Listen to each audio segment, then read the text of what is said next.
మనమందరము విశ్వసిస్తాము, ఆచరణలో చూస్తున్నాము. ముఖ్యమంత్రి గారు రైతు పక్షపాతి అని. కానీ ఇంకా గమనిస్తే మనకు ఒకటి అర్థమవుతుంది.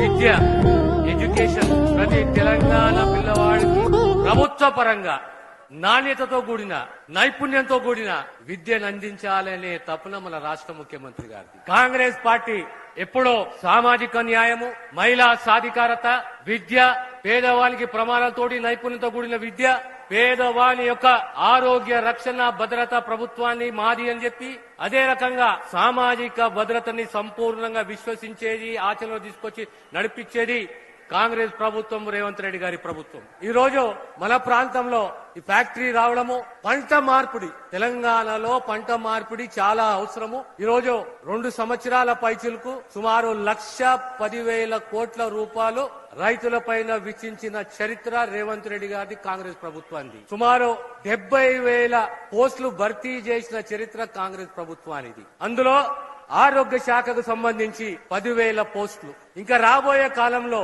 ఇంకా 10,000 పోస్టులు, చట్టాలు, చారిత్రక చట్టాలు తీసుకొచ్చిన చరిత్ర కాంగ్రెస్ ది. ఇంతకుముందు మా మిత్రుడు రఘునందన్ రావు గారు గుర్తు చేస్తుండే, ఈ ప్రాంతంలో మల్లన్న సాగర్ కు సంబంధించి 14 గ్రామాలు 3 సంవత్సరాల పోరాటము, ప్రతి కుటుంబాన్ని ఆదుకున్నది, న్యాయపరంగా పోరాడింది, చరిత్ర సృష్టించింది, వారికి బాధ్యతగా ఉన్నది అంటే కాంగ్రెస్, రేవంత్ రెడ్డి గారు, కాంగ్రెస్ కార్యకర్తలు. ఈ రోజు ఈ ప్రాంతం మీద ప్రీతితోటి సమస్యలు ఎన్ని ఉన్నా పరిష్కరించే దిశగా మా ప్రభుత్వము, రాష్ట్ర ముఖ్యమంత్రి గారు ఉన్నారు. కనుక మీ అందరి సహకారంతో వ్యవసాయమే గాని, విద్యనే గాని, వైద్యమే గాని, సంక్షేమమే గాని, చేయూతనే గాని, ఇవన్నిటి కూడా కాంగ్రెస్ ప్రభుత్వము, పార్టీ, రాష్ట్ర ముఖ్యమంత్రి రేవంత్ రెడ్డి గారు కట్టుబడి ఉన్న విషయాన్ని తెలియజేస్తూ సెలవు తీసుకుంటారు.